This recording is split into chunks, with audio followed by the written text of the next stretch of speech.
Registration of Documents Ordinance. Conveyancing වලදී මේ Registration of Documents Ordinance එකට කලින් සිලබස් එක යටතේදී වැඩි අවධානයක් දුන්නේ නැති වුණත් වර්තමානයේ දැන් තියෙන අලුත් සිලබස් එකත් එක්ක වැඩි අවධානයක් මේ ඒරියා එකට දීලා තියෙනවා. ඒ නිසා අපි මේ පාඩම හොඳින් ඉගෙන ගැනීම වැදගත් වෙනවා. මේ පාඩමේදී වැදගත් වෙන කාරණාව තමයි අපිට Registration of Documents Ordinance එක යටතේ theory ඉගෙන ගන්න එක කාට වුණත් කරන්නට පුළුවන් සහ අපිට exam purpose එකේදී විශේෂයෙන්ම තීරික දැනගත්තයි කියලා තීරික කටපාඩම් කරා කියලා අපිට ලකුණු ගන්න හම්බ වෙන්නේ නැහැ. මොකද හේතුව කන්වෙන්සින් දැන් පේපර් එක ස්ට්‍රක්චර් වෙලා තියෙනවා. ඔයාලට වෙනස දකින්න පුළුවන් ඒ පහුගිය ප්‍රශ්න පත්‍රات එක්ක බලනකොට ඊට කලින් තිබිච්ච ප්‍රශ්න පත්‍රات එක්ක වෙනස බලනකොට තීරියකට වඩා එහා ගියපු සිනාරියෝ බේසිස් සිනාරියෝ එකකට ඔයා තීරික ඇප්ලයි කරන්නේ කොහොමද කියන කාරණාව තමයි එක්සැමිනර්ස්ලා ඔයාගේ ටෙස්ට් කරලා තියෙන. දැනුම බලන්නේ ඔයාගේ තීරිය කියන්නේ මේ ඒ තීරියක ඔයා කොහොමද සිටුේෂන් එකකට ඇප්ලයි කරන්න කියන එක තමයි ඔවුන් ටෙස්ට් කරන්නේ. ඉතින් ඒ නිසා අපි මේ පාඩම සිනාරියෝ බේසිස් එකක් විදිහට ඒ කියන්නේ සිනාරියෝස් එක තමයි අපි මේක කියලා දෙන්නේ සිද්ධි වලට කොහොමද මේ තීරියක ඇප්ලයි කරන්න කියලා. අපි මේ සිනාරියෝ එකදී ගන්නවා යාළුවෝ තුන් දෙනෙක් විනෝද් යුමල් සහ ප්‍රභු. මේ තුන්දෙනා තමයි අපි මේ සිනාරියෝ සෙම් එකටම ගන්න. එතකොට ඔයාලට මේක පැහැදිලි කරගන්න ලේසි නිසා. විනෝද් මොකද කරන්නේ? 2020 ජූලි මාසේ 3 වෙනිදා එයාට තිබිච්ච ඉඩම පියුමල්ට පවරනවා. ඊට දවස් දෙකකට පස්සේ විනෝද් මොකද කරන්නේ? ඒ ඉඩමම ප්‍රභූට පවරනවා. දැන් මුලින් ඉඩම දුන්නේ පියුමල්ට. ආයි ඊට දවස් දෙකකට පස්සේ ප්‍රභූට ඒ ඉඩම විකුණනවා. දැන් ප්‍රශ්නේ එන්නේ කාටද ප්‍රයොරිටි එක ලැබෙන්නේ කියලා. ප්‍රයොරිටි එක සම්බන්ධයෙන් ගැටලුවක් ඇති වෙන්නේ රෙජිස්ට්‍රේෂන් එකත් එක්ක. එතකොට රෙජිස්ට්‍රේෂන් එක වෙලා නැත්නම් එතක මේ ප්‍රයොරිටි එක සම්බන්ධයෙන් ප්‍රශ්නයක් ලැබෙන්නේ නැහැ. මුලින්ම රෙජිස්ටර් කරන්නේ පියුමල් නම් පියුමල්ට ප්‍රයොරිටි එක ලැබෙනවා.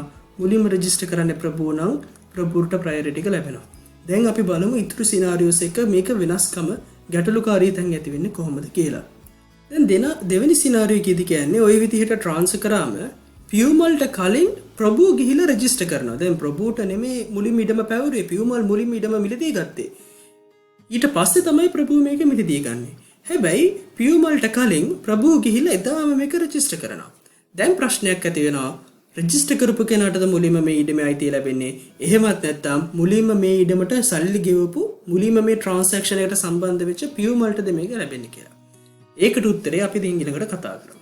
ඊළඟට තව ප්‍රශ්නයක් එන්න පුළුවන්. විනෝද් ජූලි මාසේ 3 වෙනිදා පියුමල්ට මේක විකුණනවා, සෙල් කරනවා. හැබැයි ඊට දවස් දෙකකට පස්සේ විනෝද් gifted the land to C. අපි මෙතන C කියන එක අපි ප්‍රභූ කියලා ගමුකෝ. ප්‍රභූට ඊට දවස් දෙකකට පස්සේ මේක gift එකක් විදිහට දෙනවා, තෑගි ඔප්පුවකින්. ප්‍රභූ registers prior to පියුමල් who gains priority. දැන් සල්ලි වලට නැතුව deed of trans එකක් නැතුව දැන් මෙතන තියෙන trans එකක් මෙතන තියෙන gift එකක්. මෙතනදී වෙනසක් ඇති වෙනවද? අන්න ඒ කියන කාරණාවත් අපි ඉස්සරහට බලනවා. ඊළඟට අපි අන්තිමට කතා කරන්න යන සිනාරියෝ එක තමයි විනෝද් පියුමල්ට මේ ඉඩම මෝඩ්ගේජ් කරනවා, උකස් කරනවා. ඒ ඉඩමම විනෝද් විසින් ප්‍රභූට ඊට දවස් කිහිපයකට පස්සේ නැවතත් මෝඩ්ගේජ් කරනවා, සෙකන්ඩරි මෝඩ්ගේජ් එකක් කරනවා. ප්‍රභූ මේක සෙකන්ඩරි මෝඩ්ගේජ් එක කලින් රෙජිස්ටර් කරොත් එහෙම එතනදී කොහොමද ප්‍රයොරිටි එක ලැබෙන්නේ කියන කාරණාව අපි අන්තිමටම කතා කරනවා. ওই සිනාරියෝස් තුනේ වෙනස ඔයාලට ගන්න පළවෙනි අවස්ථාවේදී දෙන්නටම මේක valuable consideration එකට ට්‍රාන්ස් එකක් කරන්නේ, විකිණීමක් කරන්නේ. දෙවෙනි අවස්ථාවේදී මුල් පාර කරන්නේ විකිණීමක්, දෙවෙනි පාර කරන්නේ gift එකක්. තුන්වෙනි අවස්ථාවේදී කරන්නේ එකම ඉඩම mortgage කිරීම. දැන් අපි ඔය තුනට උත්තර හොයන්න බලමු. එතකොට මේ උත්තර හොයනකොට ඔයාලා පොඩි විනාඩියක් අරගෙන තීරික කිව්වම මේ සිටුේෂන් එකට ඇප්ලයි කරන්න උත්සාහ කරන්න ඕනේ. හරි. මේක සම්බන්ධයෙන් වැදගත් වෙන කාරණාව තියෙන registration of document ordinance එකේ section 7. section 7 තමයි මේ priority claim එක ගැන කියන්නේ. ඒක තමයි මේ ordinance එකේ registration documents ordinance එකේ තියෙන වැදගත්ම section එක. මේ section එකේ කියනවා unless duly registered under chapter 3 of this ordinance be void as against all parties claiming an adverse interest thereof on valuable consideration by virtue of any subsequent instrument which is duly registered. Right? දැන් මෙතන කියනවා වැදගත් වචන කිහිපයක් adverse interest එකක් කියනවා. මෙතන කියනවා යම්කිසි පාර්ශවයක් රෙජිස්ටර් කරේ නැත්නම් මේ ඩොකියුමන්ට් මේ ඕඩිනන්ස් එකේ chapter 3 යටතේ කියලා තියෙන විදිහට රෙජිස්ටර් කරේ නැත්තම් ඊට පස්සේ කවුරු හරි එකට ඇඩ්වර්ස් ඉන්ට්‍රස්ට් එකක් තියෙන විදිහට මේ ඒ මුලින් කරපු පැවරීමට ඇඩ්වර්ස් ඉන්ට්‍රස්ට් එකක් තියෙන විදිහට වැලියබල් කන්සිඩරේෂන් එකකට දෙවෙනි වර පැවරීමක් කරොත් ඒ දෙවෙනි වර පවරපු කෙනා රෙජිස්ටර් කරොත් ඔහුට අයිතිය හම්බ වෙනවා කලින් රෙජිස්ටර් කරේ නැති කෙනාගේ අයිතිය වොයිඩ් වෙනවායි කියලා කියනවා සෙක්ෂන් 7. ප්‍රයොරිටි එක ලැබෙන්නේ මුලින් පවරපු කෙනා හෝ දෙවෙනියට පවරපු කෙනා කියන පදනම යටතේ නෙමෙයි මුලින්ම රෙජිස්ටර් කරන්නේ කවුද කියන පදනම යටතේ. එතකොට කියනවා subsequent documents are void against the prior registered document. So that is the theory. Right? That is the rule. If the document is being registered, even though you are the person who made the payment first, if you couldn't register it within or prior to the parties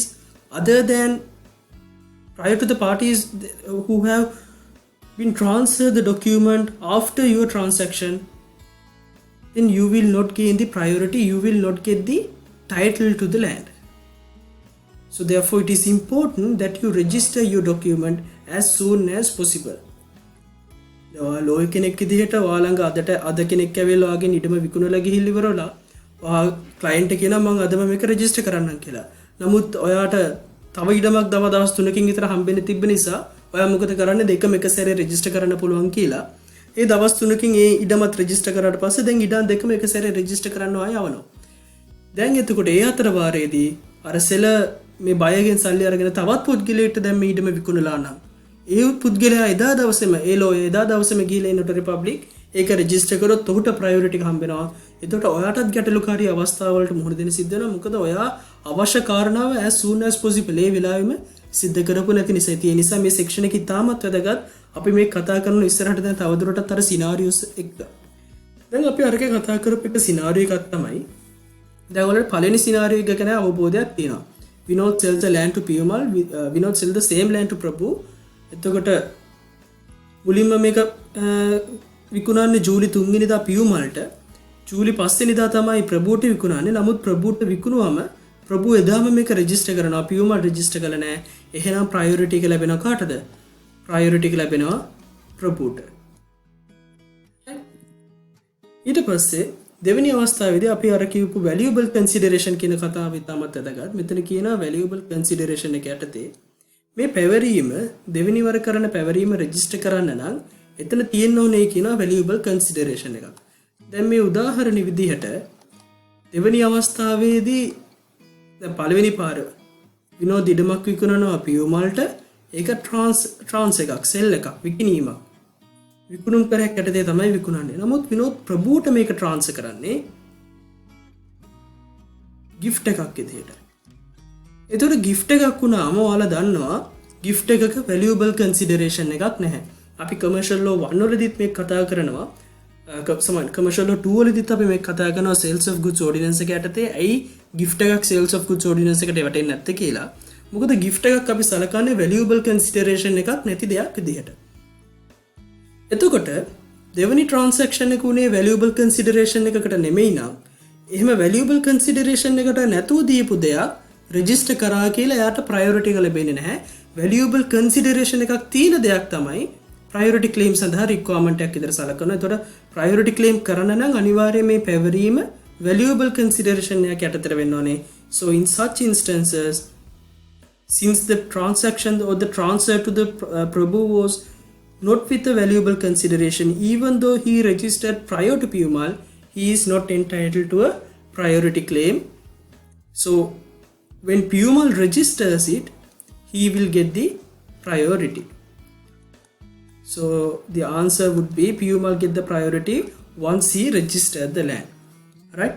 Prabhu cannot claim it because there is no valuable consideration for the transaction which is made by the Vinod. එතන gift එකක් නිසා තෑගි ඔප්පුවක් නිසා එතන valuable consideration එකක් නෑ. ඒතර මේක වැදගත් element එකක් වට priority claim කිරීමේදී. ඊට පස්සේ දැන් උතන තව කාරණාවක් මතුවෙනවා. මේ priority claim කරනකොට section 7 subsection 2 යටතේ කියනවා යම් කිසි අවස්ථාවකින් දැන් bribe එකක් හරි fraudulent ක්‍රමවේදයකින් මේ subsequent document එක ලබා ගත්තා නම් ඒ fraudulent ක්‍රමයකින් ඒ කියන්නේ good faith එකකින් නැතුව ගත්ත අවස්ථාවකදී මලෆීඩ් ඉන්ටෙන්ෂන් එකකින් ගන්න මලෆීඩ් ඉන්ටෙන්ෂන් එක යටතේ එයාලා වැරදි ක්‍රියාවක් ඔස්සේ ෆ්‍රොඩියුලන්ට් ඇක්ට් එකකින් නම් මේක කරන්නේ ඒ සබ්සීක්වෙන්ට් ඩොකියුමන්ට් එකද අපි මේක අත දෙවෙනි අවස්ථාවේදී ප්‍රභූ මේ ට්‍රාන්සැක්ෂන් එක කරනකොට එයා ෆ්‍රොඩියුලන්ට් විදිහට තමයි මේ දේ කරගන්නේ එක්ක බ්‍රයිබ් කළා ඔය වගේ ක්‍රමයකින් එතකොට එවැනි අවස්ථාවකදී මේ ප්‍රයොරිටි ක්ලේම් එක ලබා ගන්න බෑ ප්‍රයොරිටි ක්ලේම් එක ඩිෆීට් වෙනවා කියලා සෙක්ෂන් 7 සබ්සෙක්ෂන් 2 යටතේ සඳහන් කරනවා ඊළඟට අපි අර කතා කරපු තව කාරණාවක් වැදගත් වෙනවා දැන් ප්‍රයොරිටි ක්ලේම් කරනකොට සෙක්ෂන් 7 සබ්සෙක්ෂන් 4 කිව්වා අපි ඊට කලින් කිව්වා ප්‍රයොරිටි ක්ලේම් එක යටතේ රෙජිස්ටර් කරාම ඒ ප්‍රයොරිටි ක්ලේම් කියන concept එක යටතේ ඔහුට හොඳ ටයිටල් එකක් ලැබෙනවා කියලා. හැබැයි මේ ප්‍රයොරිටි ක්ලේම් එක යට ලැබුණොත් ඒ සම්බන්ධයෙන් හොඳ ටයිටල් එකක් ලැබෙන්නේ නැහැ. මොකක් හරි ඉන්ස්ට්‍රුමන්ට් එකේ ඩිෆෙක්ට්ස් තියෙනවා නම් දැන් පළවෙනි පාර මෙයාට විකුණුම් කරලා ක්ලියනවා. deed of transfer deed of trans එක දෙවෙනි පාරත් trans එකක් ලියනවා නමුත් මේ දෙවෙනි පාර ලියන trans එකේ stamp duty අලවල නැහැ එතකොට මේ deed එකේ මේ deed clip instrument එකේ මොකද තියෙන්නේ defect එකක් තියෙනවා මේ defect එක නිසා මෙයාට ඒ title එක ලැබෙන්නේ නැහැ දැන් මෙතන section 7 subsection 4 කියනවා දැන් මෙයා register කරලා මෙයාට priority ලැබෙන්න පුළුවන් මේ priority ලැබිච්ච එකෙන් මේ defect එක නැති වෙන්නේ නැහැ කියලා Section 7 subsection 4 කියනවා registration of documents under this chapter will not cure any defect in the instrument or confer upon any validity or other than the priority conferred on this by this section මේ section එකෙන් දෙන්නේ priority එක විතරයි priority එක යටතේ යට title එකක් ලැබෙනවා කියලා විතරයි එහෙම නැතුව deed එකක් ලියනකොට ඕන කරන ඒ elements ටික නැත්තම් deed එකක් ලියන්න ඕන කරන මොන හරි කාරණා නැතුව defect එකක් ඇති වෙනවා අපි මේ deed එකක් ලියන කියන කාරණා වෙනම කතා කරනවා දැනට basic idea එකක් ගන්න deed එකක් ලියනකොට යම්කිසි ක්‍රමවේදයක් තියෙනවා ඒ ක්‍රමවේදයෙන් බැහැර වුණොත් එහෙම එතන defects ඇති වෙනවා එහෙම defects තිබුණොත් එහෙම එතන validity එකක් ලැබෙන්නේ නැහැ title එක transfer වෙන්නේ නැහැ එතකොට එවැනි දේවල් වල තියෙන defects කියෝ වෙන්නේ නැහැ කියලා කියනවා priority එක තුලින් right නොය කියන කාරණාවත් ඉතාමත් වැදගත් ඔලේ තියාගන්න එක මොකද සිනාරියෝස් දෙන්න පුළුවන් මෙන්න මේ වගේ ප්‍රයොරිටි සිනාරියෝ එකක් තියලා දෙවෙනි සිනාරියෝ එකේ කියන්න පුළුවන් මුද්දර ගාස්තු වලවල නැහැ එහෙමත් නැත්නම් ෂෙඩියුල් එකක් දාලා නැහැ මේ ඩිෆෙක්ට් එකක් තියෙනවා කියලා. එතකොට ඔයා ආගියුමන්ට් එක කරනකොට මේ sections refer කරන්න ඕනේ මේ සිනාරියෝස් වලට. right. දැන් අපි සිනාරියෝස් දෙකක් කතා කරා තුන්වෙනි සිනාරියෝ එකේ කියනවා requirements before claiming priority two instruments derived from the same source. Now you may remember that the section says the claim has to be an adverse interest. හරි විරුද්ධ adverse interest එකක් තියෙන්න ඕනේ. adverse interest එකක් නැත්නම් priority claim කරන්න බෑ. දැන් පළවෙනි අවස්ථාවේදී එකම ඉඩම ඔහු පියුමල්ටත් විකරනවා. ඒ ඉඩමටම adverse interest එකක් වෙන විදිහට ඒ ඉඩමම ඔහු ප්‍රභූටත් විකරනවා. එතකොට එතන adverse interest එකක් ඇති වෙනවා. adverse interest එකක් තියෙනවා නම් valuable consideration එකක් තියෙනවා නම් එතකොට ප්‍රභූ මේක කලින් register කරොත් එයාට priority claim යටතේ priority එක ලැබෙනවා. එතකොට second instrument must convey some interest adverse to the first. පළවෙනි instrument එකට වඩා දෙවෙනි instrument එක adverse වෙන්න ඕනේ කියලා කියනවා. දැන් මොකක්ද මේ adverse කියන කාරණාව? අපි මේක illustration එකෙන් ගමු. ඔයාලට මතකද අපි mortgage කාරණාවක් කිව්වා. We not mortgage a land on a primary mortgage to Piyumal on this particular day. We not mortgage the same land on secondary mortgage to Prabhu. Then primary mortgage එකයි secondary mortgage එකේදී එතන adverse interest එකක් ඇති වෙන්නේ නැහැ. primary mortgage එක පිළිබඳව දැනුවත් කරලම තමයි secondary mortgage එක කරන්නේ. ඒතර secondary mortgage එකේ සඳහන් කරනවා මෙන්න මෙහෙම primary mortgage එකක් කරනවා මෙන්න මේ අදාළ පුද්ගලයාට ඒ ඉඩමම තමයි දැන් මේ secondary mortgage එක කරන්න කියලා. එතකොට එවැනි අවස්ථාවකදී මෙතන adverse interest එකක් ඇති වෙන්නේ නැහැ. There is no, it doesn't convey any interest adverse to the first. Right? අර පළවෙනි ඉන්ට්‍රස්ට් එකට සමානුපාතිකව තමයි සමගාමීව තමයි secondary mortgage එක ක්‍රියාත්මක වෙන්නේ. එහෙම නැතුව adverse interest එකක් ක්‍රියාත්මක වෙන්නේ නැහැ. adverse interest එකක් ඇති වෙන්නේ නැහැ. එහෙනම් එවැනි අවස්ථාවකදී ප්‍රභූට බෑ adverse interest එකක් නැතුව මේක register කරලා priority එක ගන්න. priority එක ගන්න නම් අනිවාර්යයෙන් මෙතන adverse interest එකක් තියෙන්න ඕනේ. ඒතකොට මෙතන adverse interest එකක් නැහැ. ඒ නිසා ප්‍රභූට priority එක ගන්න බෑ. පියුමල් කොයි අවස්ථාවකදී හරි මේක register කරාම එයාට ප්‍රයොරිටි එක ලැබෙනවා. එයාට ටයිටල් එක සම්බන්ධයෙන් අයිතිය ලැබෙනවා. right? එතකොට අපි එලිමන්ට්ස් දෙකක් කතා කරා. එකක් ඒක ඇඩ්වර්ස් වෙන්න බෑ කිව්වා. ඊළඟට අපි කතා කරා ඒක වැලියබල් කන්සිඩරේෂන් එකක් තියෙන්න ඕනේ කියලා. ඒ වගේම තමයි මේ හැමදේම වුණත් ඒ ඉන්ස්ට්‍රුමන්ට් එකේ ඩිෆෙක්ට්ස් තියෙනවා නම් ඒ ඩිෆෙක්ට්ස් මේ ප්‍රයොරිටි එකේ නැති වෙන්නේ නැහැ කියලා කිව්වා. ඒ වගේම තමයි fraudulent methods වලින් මේක obtain කරගන්නවා නම් එතකොටත් ප්‍රයොරිටි එකේ අදාළ පුද්ගලයාට ක්ලේම් කරන්න බෑ කියන කාරණාව අපි කතා කරා. එතකොට ওই ටික මේ සිනාරියෝස් එක්ක මතක තියාගන්න. සිනාරියෝ එකකට ඇප්ලයි කරන්න. ආයි පාරක් වීඩියෝ එක පෝස්ට් කරලා පිටිපස්සට ගිහිල්ලා බලන්න මේ සිනාරියෝ එකට ඇප්ලයි කරලා කොහොමද මේ සෙක්ෂන් එකේ තැනට දාලා උත්තරයක් යන්නේ කියලා. right. දැන් අපි බලමු මේ registration of documents ordinance එක යටතේ ඊළඟට අපිට කතා කරන්න තියෙන වැදගත් sections මොනවද කියලා. section 12 කියනවා every registrar of land shall prepare and keep prescribed books for the registration of instrument. Registrar of land හැම ඉඩමක් සම්බන්ධයෙන්ම පොතක් මේන්ටේන් කරන් යන්න ඕනේ කියලා කියනවා. දැන් එක පොතක ඔයාගේ ඉඩම සම්බන්ධයෙන් දැන් ඔයාගේ ඉඩම ඇතුළත් ඉඩම සහ ඒ ඩිවිෂන් එක ඇතුළත් පොතක් තියෙනවා. එතකොට ඒ පොතේ එක් පිටුවක් ඔයා වෙන් කරන්න ඕනේ මේ ඉඩමට අදාළව. එතකොට ඒක රෙජිස්ට්‍රාර්ගේ ඩියුටි එක.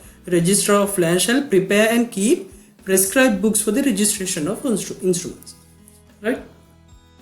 Section 13 කියනවා this provides for the mode of description of land in instruments. Every instrument must have a schedule. මේක ඉතාමත් වැදගත් දෙයක්. ඔයාලා ඕනම ඩීඩ් එකක් කරගත්තොත් එහෙම මේ හැම ඉන්ස්ට්‍රුමන්ට් එකකම හැම ඩීඩ් එකකම අනිවාර්යයෙන්ම ෂෙඩියුල් එකක් තියෙනවා. මේ ෂෙඩියුල් එක අත්‍යවශ්‍යයි ඉන්ස්ට්‍රුමන්ට් එකකට. ඒතකොට ෂෙඩියුල් එකක් නැත්නම් ඒක ඩිෆෙක්ට් එකක් බවට පත් වෙනවා. එතකොට මේ ෂෙඩියුල් එකේ කන්ටේන් වෙන කාරණා ගොඩක් තියෙනවා. අපි මේවා වෙනමම කතා කරනවා ෂෙඩියුල් කරන පාඩම යටතේදී. ඒ නිසා දැනට මතක තියාගන්න සෙක්ෂන් 13 කියනවා හැම ඉන්ස්ට්‍රුමන්ට් එකකටම අනිවාර්යයෙන්ම ෂෙඩියුල් එකක් තියෙන්න ඕනේ කියලා කියනවා. right. අපි දැන් මේකේ පොඩි සිනාරියෝ එකක් ගමුද. ෂෙඩියුල් එකක් දානකොට ඒ ඉඩම තමයි ඩිෆයින් කරන්නේ. ඉඩම ඩිෆයින් කරනවා කියන එක තමයි අපි නිකන් හිතනවා තරම් ලේසි කාරණාවක් නෙමෙයි. අපි සිනාරියෝ එකක් ගමු. ආනන්ද කියන පුද්ගලයා ලාස්ට් විල් එකක් නැතුව මරණයට පත් වෙනවා. දැන් ලාස්ට් විල් එකක් නැත්තම් මේ ඉඩම බෙදෙන්නේ ඒකේ බූදලයක් විදිහට ඒකේ ඊළඟට ඉන්න අනුප්‍රාප්තිකයන්ට තමයි බෙදලා යන්නේ ටෙස්ටමන්ට් එක. Now after testamentary proceeding his land in Homagama was given to his wife අනුෂට භාගයක් දෙනවා. එයාගේ දරුවෝ දෙන්නා වුණු දනුකට ඒ භාගෙන් දෙකකට බෙදලා දැන් මේ ඉඩමේ දෙකට බෙදලා භාගයක් වයිෆ්ට දෙනවා. ඒ ඉතුරු භාගය ආයේ දෙකට බෙදලා හතරෙන් එක දරුවෝ දෙදෙනා අතරට බෙදනවා. අපි පෙඩිග්‍රී යටතේ මේ ගැන විශේෂයෙන් කතා කරනවා. ඒතර දනුකට හතරෙන් එකක් ලැබෙනවා, දෙවිමිට හතරෙන් එකක් ලැබෙනවා, අනුෂට බිරිඳට හතරෙන් දෙකක් එහෙමත් නැත්නම් දෙකෙන් එකක් ලැබෙනවා. දැන් දනුකයි දෙවිමිටයි ඕන වෙනවා එයාලගේ කොටස අම්මට ගිෆ්ට් කරන්න. දැන් එයාලා ඔයාලඟට ඇවිල්ලා කියනවා දැන් මේ ඉඩම භාගයක් අම්මට ගියා, ඉතුරු භාග දෙක දරුවෝ දෙන්නට ගියා. හරි? දනුකටයි දෙව්මිටයි ඊට පස්සේ මුළු ප්‍රොපර්ටි එක භාගයක් ගියා අම්මට අනුෂට. දැන් මේ දෙන්නට ඕන වෙනවා එයාලගේ කොටසුත් අම්මට තෑගි කරන්න. දැන් එයාලා ඇවිල්ලා වගේ අහනවා අපිට මේක තෑගි කරන්න ඕනේ ඉන්ස්ට්‍රුමන්ට් එකක් ලියන්න දෙන්න, ඩීඩ් එකක් ලියලා දෙන්න කියලා. දැන් ප්‍රශ්නයක් එනවා ෂෙඩියුල් එක ලියනකොට මේ ෂෙඩියුල් එකේ මේ දෙන්නගේ කොටස හතරෙන් එකක කොටසද ලියන්නේ නැත්නම් මේ සම්පූර්ණ ඉඩමද ලියන්නේ? කොහොමද ෂෙඩියුල් එක ලියන්නේ? මොන ඉඩමද ඩිස්ක්‍රයිබ් කරන්නේ කියන ප්‍රශ්නේ ඔයාලට එනවා. දැන් මේක ඩිටර්මයින් කරගන්නකොට ඒක ඩිටර්මයින් කරගන්නේ මෙන්න මේ විදිහට. මේක undivided portion එකක් න. දැන් අර testamentary action එකෙන් දුන්නාට පස්සේ මේක නොබෙදූ ඉඩමක් විදිහට යනවා නම් entire land has to be described. දැන් මේක භාගයට මෙන්න මේ විදිහට ඔයාලා හිතාගත්තට මේක හරියට බෙදලා නැහැනේ. නොබෙදූ ඉඩමක්නේ. කතාවට මේකෙන් කියන දෙකෙන් එකක්, මේකෙන් හතරෙන් දෙකක් අම්මට යනවා, හතරෙන් එකක් දුවට යනවා, හතරෙන් එකක් පුතාට යනවා කියලා. එතකොට මේකේ කොයි හතරෙන් දෙකද අම්මට යන්නේ? දැන් මේක අපි මේ විදිහට හිතාගත්තට බෙදලා නැති නිසා මේකේ හතරෙන් දෙක මේ පැත්තට වෙන්න පුළුවන්, හතරෙන් එක මේ පැත්තට වෙන්න පුළුවන්. එතකොට ඉඩම කොයි විදිහටද බෙදෙන්නේ කියලා ඩිටර්මයින් කරලා නැහැ. එහෙනම් මේක නොබෙදූ ඉඩමක්. එවැනි අවස්ථාවකදී ඔයා සම්පූර්ණ ඉඩමම describe කරන්න ඕනේ. entire land have to be described in the schedule must mention undivided quarter of entire land. මේක හතරෙන් එක ප්‍රමාණයක් තමයි මේ සම්පූර්ණ ඉඩමෙන් මම තෑගි කරන්න කියලා.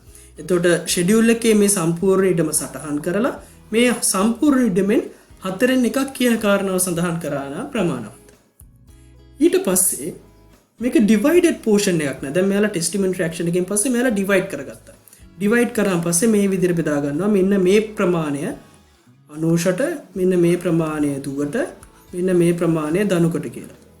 දැන් එයාලා බවුන්ඩරිස් දාලා එයාලා ඒක ඩිවයිඩ් කරගත්තට පස්සේ දැන් මේක ඩිවයිඩඩ් පෝෂන් එකක්.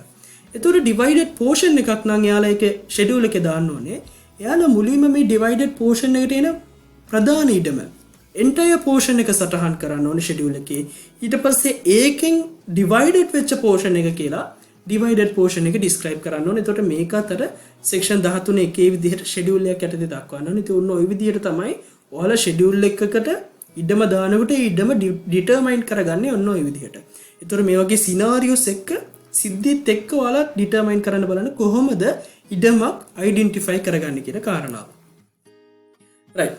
Section 13 subsection 5 කියනවා schedule එකක් යටතේ except in a will no instrument shall register by the registrar without a schedule. last will එකක් යටතේ නෙමෙයි නම් ඉඩමක් පවරන්නේ. වෙනත් ඕනම අවස්ථාවකදී schedule එකක් නැතුව කිසිම අවස්ථාවකදී රෙජිස්ටර් කරන්න බෑ කියලා කියනවා රෙජිස්ට්‍රාර්ට. එහෙනම් රෙජිස්ට්‍රාර් විසින් යම්කිසි ඉඩමක් රෙජිස්ටර් කරන්න නම් ඉන්ස්ට්‍රුමන්ට් එකක් රෙජිස්ටර් කරන්න නම් ඩීඩ් එකක් රෙජිස්ටර් කරන්න නම් අනිවාර්යයෙන් මේකේ ෂෙඩියුල් එකක් සඳහන් විය යුතුමයි. එකම එක්සෙප්ෂන් එක ලාස්ට් විල් එකකදී. right. හැබැයි මෙතනදී පව එකක් දීලා තියෙනවා රෙජිස්ට්‍රාර් ජෙනරල්ට. රෙජිස්ට්‍රාර් ජෙනරල් කියන්නේ රෙජිස්ට්‍රාර් ඔෆ් ලෑන්ඩ් නෙමෙයි. රෙජිස්ට්‍රාර් ඔෆ් ලෑන්ඩ්ට උඩින් ඉන්න පුද්ගලෙක් ඉන්නවා රෙජිස්ට්‍රාර් ජෙනරල් කියලා.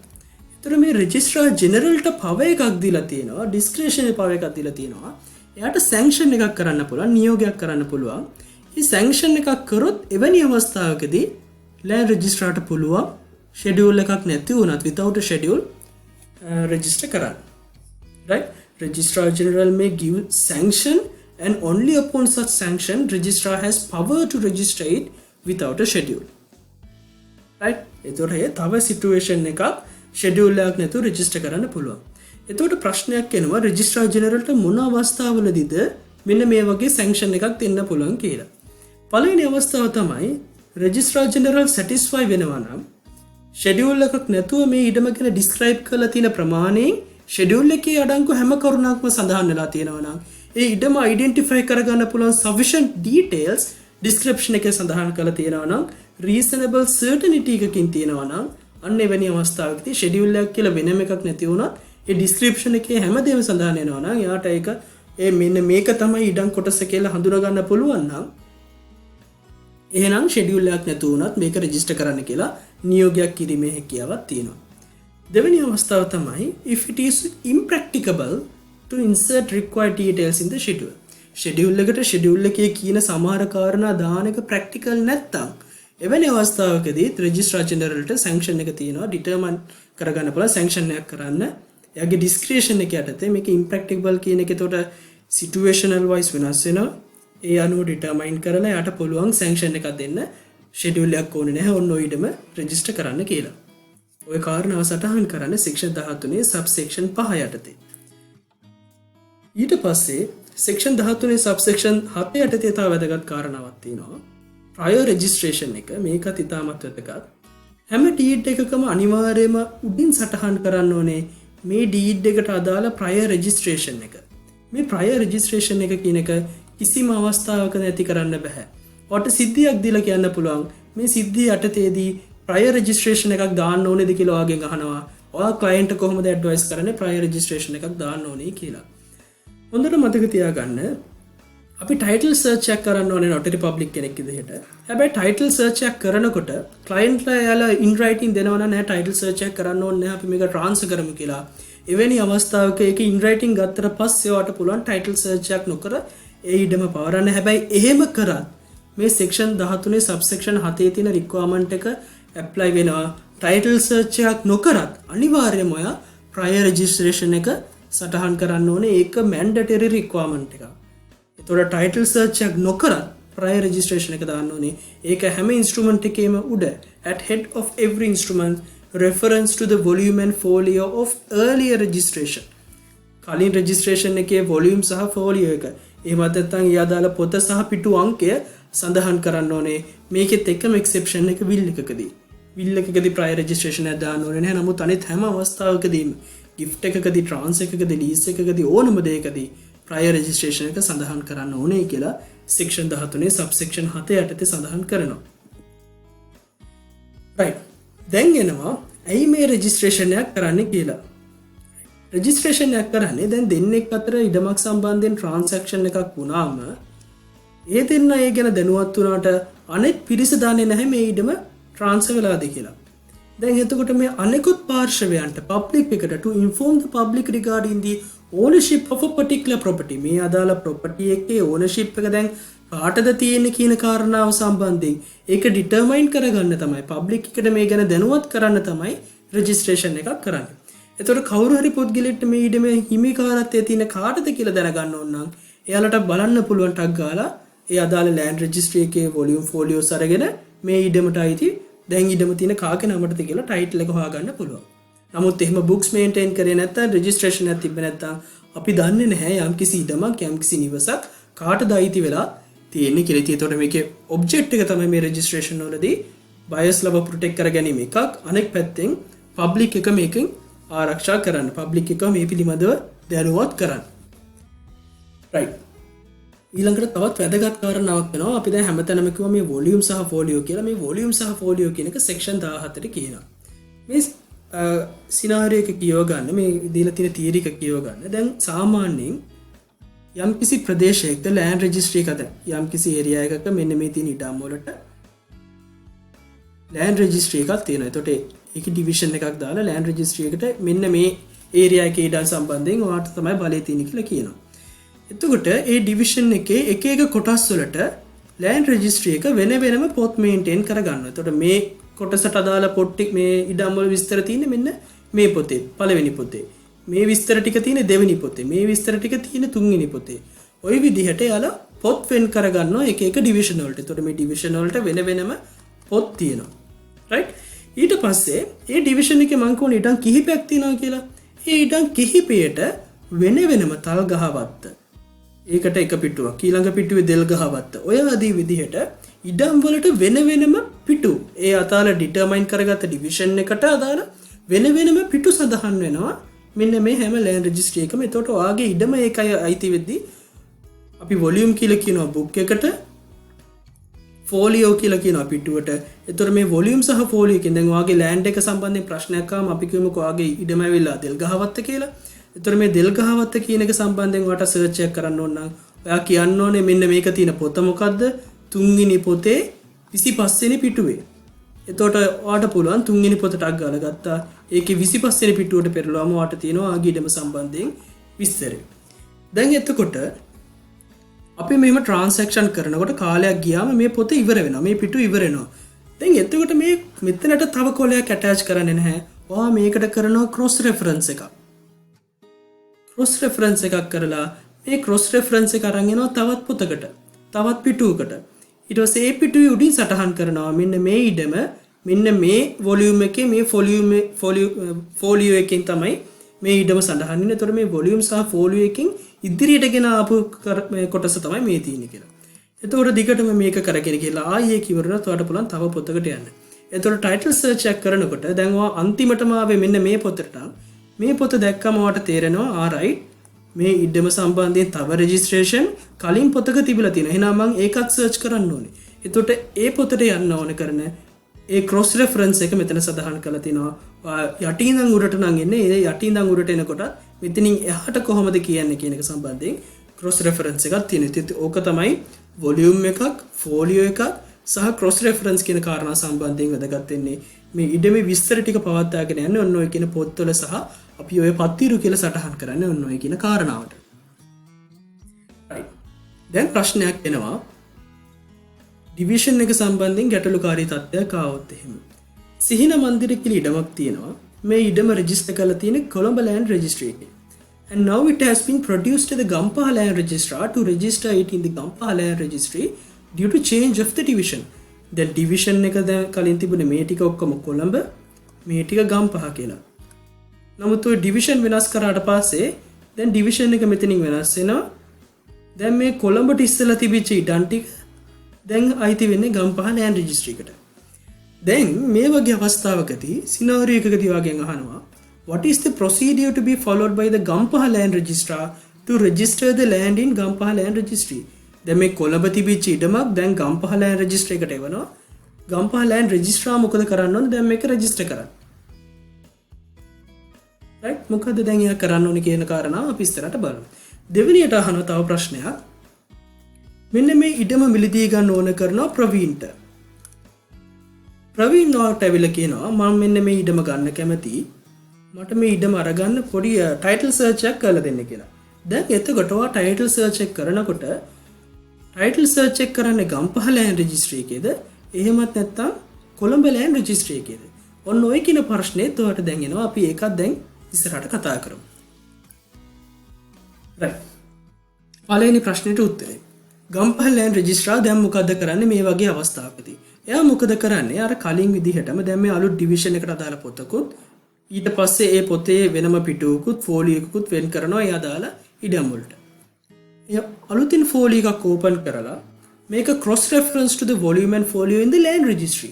දැන් එයා ඊට පස්සේ මේ අදාළ ෆෝලියෝ එකට මේ ෆෝලියෝ එකට cross reference එක දානවා.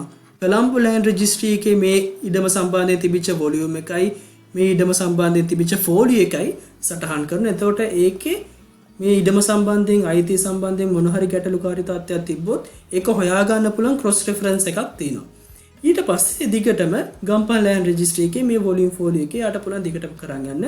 මේ කිවුරුනා මාය අලුතෙන් එකක් ඕපන් කරන්න පුළුවන් ওই විදිහට continuation එක වෙනවා. දෙවෙනි ප්‍රශ්නය. සිහින මන්දිරේ මිලදී ගන්න ඕනේ කියලා දැන් ඔයාට ක්ලයන්ට් කෙනෙක් කියලා කියනවා land registry එකට කියලා title search එකක් කරන්න කියලා. ඔන්න දැන් ප්‍රශ්නයක් එනවා මං යන්නේ මොන land registry එකටද කියලා. මොන land registry එකටද දැන් මේකේ documents ටික තියෙන්නේ කියලා. මුලින් යන්න ඕනේ මේ ඉඩම දැන් තියෙන division එකට. එහෙනම් මේ division එකට අදාළ land registry එකට ගිහිල්ලා ඒ කියන්නේ ගම්පහ land registry එකට ගිහිල්ලා ඔයා title search එක කරනවා. එතකොට ඒකේ අවසාන වශයෙන් තියෙන volume සහ folio එක බලනවා. ඒකට කලින් cross reference තියෙනවා නම් තවත් volume folios ඒව ටික බලනවා. ඊට පස්සේ ආයි cross reference එකක් දාලා තියෙනවා කොළඹ land registry එකේ. එතකොට මෙයා මොකද කරන්නේ? ආයි කොළඹ land registry එකට ඇවිල්ලා කොළඹ land registry එකේ තියෙන අවශ්‍ය කරන අවුරුදු 30ක කාලය හොයනකොට තවත් අවශ්‍යයි නම් පිටිපස්සට ඔයා කොළඹ land registry එකට ඇවිල්ලා කොළඹින් මේක තවදුරටත් ටයිටල් එක සර්ච් කරනවා. ඉතින් ඔන්න ඔය විදිහට තමයි කරන්න ඕනේ. මුලින්ම කරන්න ඕනේ දැන් ඉඩම පිහිටලා තියෙන ඩිවිෂන් එකට දාලා land registry එකට යන්න ඕනේ. ඊට පස්සේ cross reference ඔස්සේ ගිහිල්ලා වෙනත් land registry එක තියෙනවා නම් ඒ වයිත් search එක of registration of documents ordinance එකේ වැදගත්ම පාඩම තමයි ඔය කියන කාරණාව. ඉතින් ඔයාලට පුළුවන් මොන හරි ගැටලුකාරී තැන් තිබ්බොත් එහෙම අපේ ස්ටුඩන්ට් කෙයාර් සර්විස් එක කරා කලින් වීඩියෝ ටියුටෝරියල්ස් වලදී වගේම ඔයාලට පුළුවන් ඒ ප්‍රශ්න අපි වෙත යොමු කරලා ඒ සම්බන්ධයෙන් ගැටලුකාරී තැන් ටික निराකරණය කරගන්න.